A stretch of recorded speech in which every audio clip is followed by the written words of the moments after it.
হাতে তো ইলিশ মাছের মাথা রয়েছে, কি রান্না করবো আজকে? ও, তার মধ্যে আবার তোমরাও চলেছো। নমস্কার, বর্ধমান খড়কন্ডা ব্লগটিকে তোমাদের সবাইকে স্বাগত।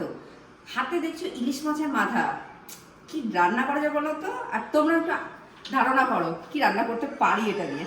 তোমরা তো ইলিশ মাছের মাথাটা দেখলে। আজকে রান্না করবো বাঙালির অতি প্রিয় আর খুব পুরোনো দিনের একটা রান্না, ইলিশ মাছের মাথা দিয়ে কচুর শাক।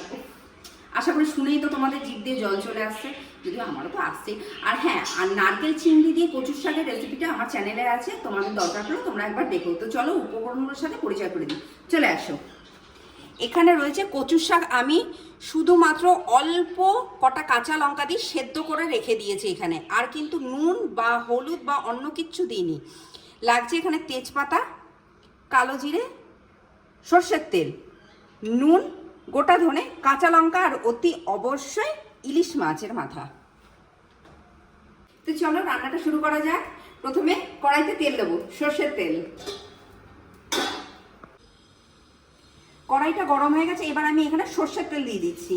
আর এইসব রান্না জানোই তো, সর্ষের তেল ছাড়া ভালো লাগে না। তেলটা গরম হয়ে গেছে, এবার আমি কালো জিরে দিচ্ছি ফোড়নে, গোটা ধনে দিচ্ছি ফোড়নে, এবার তেজপাতা দিচ্ছি। ফোড়নটা খুব ভালো করে আমি একটু হতে দেবো।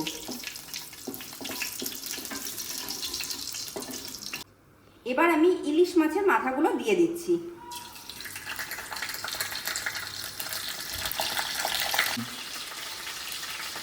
এবার আমি নুন দিচ্ছি। ইলিশ মাছের মাথাটা হালকা ভাজলেই চলবে। এবার এই সময় আমি সেদ্ধ করা কচুর শাকটা দিয়ে দিচ্ছি। এই সময় আমি বেশ খানিকটা কাঁচা লঙ্কাও দিয়ে দিলাম, ঝালটা কিন্তু এর থেকেই আসবে। এবার আমি কচুর শাকটা একটু ভালো করে হতে দেবো, এই সময় আমি ঢেকে দিচ্ছি।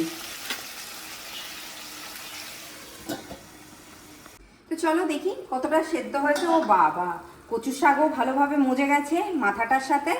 তো এবার একটুখানি দেখি, বাহ, মাথাটাও সেদ্ধ হয়ে গেছে, মিশে গেছে। এবার আমি এই যে জলটা রয়েছে, এই জলটা খুব ভালোভাবে শুকিয়ে নেবো, তাহলেই আমাদের রেডি হয়ে যাবে ইলিশ মাছের মাথা দিয়ে কচুর শাক। রান্নাটা একদম হয়ে গেছে, দেখো। আমি পরিবেশন করে তোমাদের কাছে ফিরে আসছি।